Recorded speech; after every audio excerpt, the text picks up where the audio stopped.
The Israeli Defense Forces continued Operation Epic Fury very successfully. Over the past 9 days, we've carried out some of the most powerful and complex military strikes and maneuvers the world has ever seen. Now, you add that up to all of the other things, Midnight Hammer, getting rid of the nuclear threat from Iran, which was a big moment in history, in my opinion, and the great success we've had in Venezuela and all other places. Every place we've gone, we've had tremendous success. But while we're doing all of these things, we're achieving major strides toward completing our military objective. And some people could say they're pretty well complete. We've wiped every single force in Iran out very completely. Most of Iran's naval power has been sunk. It's on the bottom of the sea. It's almost 50 ships. I was just notified it's 51 ships. I didn't know they had that many. Didn't last very long. And these are fighting vessels. They're meant to fight, but they're not meant to fight against us. We continue to target Iran's drone and missile capabilities. Their drones are way down. Their drone manufacturing has been hit starting today.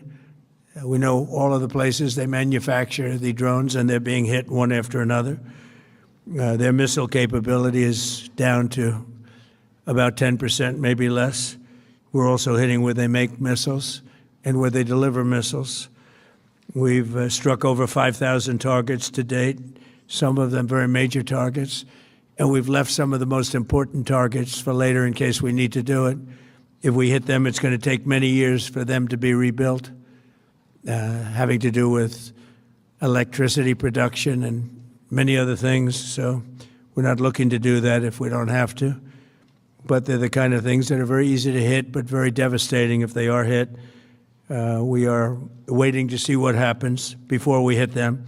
We could take them all out in one day, but it's all resulting in a 90% decline in various things, but in particular, Iranian missile launchers and 83% drop in drone launchers. As you know, the drone launchers are pretty well shot, but we're at over 90% decline in the Iranian missile launchers, which is very hard to reproduce and very hard to get. And usually what we were able to do through great equipment, a lot of smart people, as soon as they sent a missile up from a launcher, we were able to knock out that launcher within a period of 5 minutes or less, accurately right on the noggin.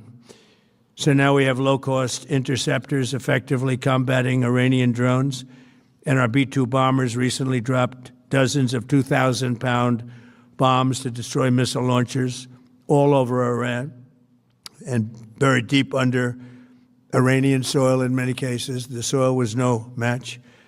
And we're also annihilating the manufacturing base that the regime uses to build drones and missiles at a rate that nobody thought was possible. We're knocking them out.